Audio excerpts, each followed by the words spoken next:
Hey friends, if you encounter this MOM.exe application error, then please watch this video now.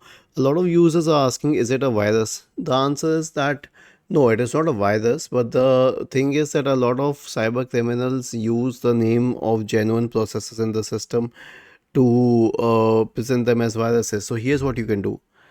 Press the Windows key and the R key together to open the run window. Type the command MRT and hit enter. This will open the malware removal tool, and all you have to do is click on next and then on next again to run it. Okay, so this is what is happening.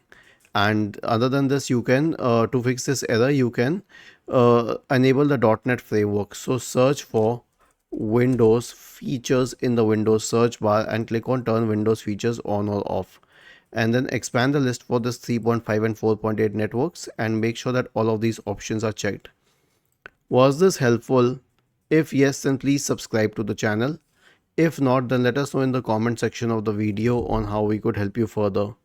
Thank you for watching this video and have a nice day.